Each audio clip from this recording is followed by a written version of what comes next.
Yeah, welcome back to the show. Lunch with Lloyd, of course, each and every day from 11 through 2 o'clock. And as I mentioned a bit earlier on, I've saved the best till last today. And a big hi to our viewers on Facebook Live. This is my producer, Poonam. Say hi, Poonam, to all the people. Hello, everyone. Mark, is it weird to say that I'm actually nervous being the one interviewed right now? Not at all. I don't like being interviewed either, but I'd love doing them. But getting interviewed is a different thing. But, of course, you've, carved out a career as a journalist, a TV and radio presenter.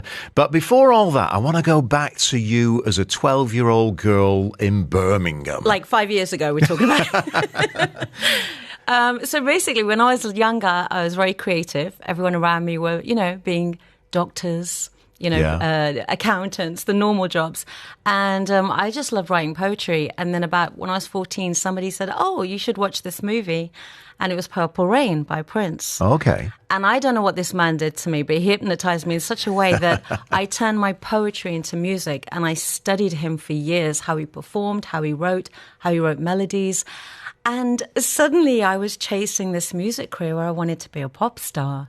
Wow. And it was no one in my family or anyone was like, come on, seriously. They weren't connecting with that. Get a proper job. Yeah. And it transformed miraculously. My friend said to me, look, we were recording on cassette tapes those days, obviously. So I'd record my demos on a cassette tape.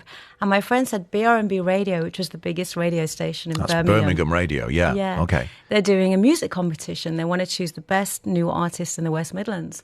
And the last hour, I put my tape in because my friend forced me.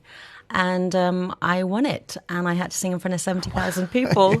And literally, I was like, I'm going to be a pop star. Yeah, 70,000 people. Why not? Tell me about this song Zing, which you recorded. Yeah, so you know what it's like being a creative person. Sometimes inspiration just hits you and it makes no sense.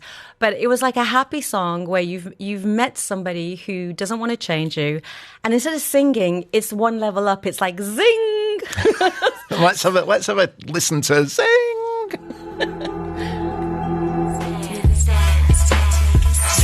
Oh, I'm loving that. I'm absolutely loving it, Poonam. And it's kind of mixing cultures, isn't it? Because I think your background is an Indian culture, am I right? Yeah. So I'm Sikh Punjabi, so we grew up with a lot of Hindi music and Bhangra music. Yeah. So I have a lot of tablas, and Indian melodies were very natural.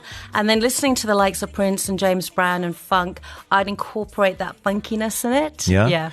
And you also recorded your first professional track in the studio of the iconic Birmingham band UB40. I know. It was my first beautiful record. I loved hanging out in recording studios. Yeah. I'm telling you, after that I was addicted to them because it was that creative hub, where musicians would come together. Yeah.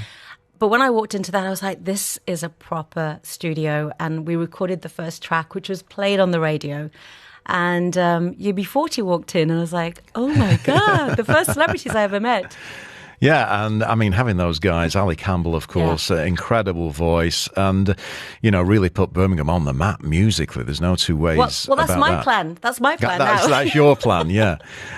So, did you meet record labels? Did you try and get out there and market yourself? So it was at the time when bands, Spice Girls, boy bands were a big package going on, right? Manufactured bands. Yeah, yeah. And I literally met Sony, Arista, you name it, all in London. Every single one of them said, can you sound like the Spice Girls? Can you do this? They had no idea where to put me because in those days we had no YouTube or internet. Yeah. And I was making a fusion of Indian music with funk. And they didn't have a category to put me in. And it really frustrated me because in those days, you could only make it if you had a manager and a record deal. If fast forward now, I would release everything on YouTube and just do it myself for fun. Yeah. Let's have a listen to another tune. Something called One Day. What's this about? So one day is when someone has let you down. So you're kind of thinking it's going to come back around to you. But the first few seconds of this song is my 3-year-old nephew who says a little Hindu prayer and it's his voice. On the garden. Well, I am not worthy, I'll tell you. You as my producer, really fantastic stuff. Really like it. Thank you. And are all these from those poems that you wrote when you were 12? Yeah, so basically, because of the poetry, I learned how to write music. I would write a song in 15 minutes. You know when you have your exam, your school exam? Yeah. You have 15 minutes to look over your paper. Yeah. I would perfect writing a song in those times because I was so creative. The songs were coming out non-stop. The ideas would come. I'd get up at 3 a.m. in the morning. Yeah. So I'd write and compose everything myself, but I'm not a trained musician. Prince taught me silently, studying him, yeah. So that's why you didn't pass your exams, because you're writing songs instead. What about, live performances? You said you stood up in front of 70,000 people when you won this competition. I mean, did you do many other gigs as well? No, I did some stuff on TV. They got me on TV as a new artist and everything. The only gig I did was Saturday. I was at an event for women's empowerment and someone told me to get up and sing, and I haven't sang for 15 years live. So that was my last gig. Talk about putting you on the spot, yeah. And so then just tell me how you maybe left your music behind, not completely, but became a journalist and a TV and radio presenter. Because you had a show on Channel 33, I think, didn't you? On Dubai One. Dubai One TV, yeah. I had a show called Out and About. So really briefly, I realized this music career was taking ages, right? People didn't know where to put me in a category. So I thought, where can I use my marketing university degree and my love for music? Radio station, right? I could sit in a radio station and listen to music all day.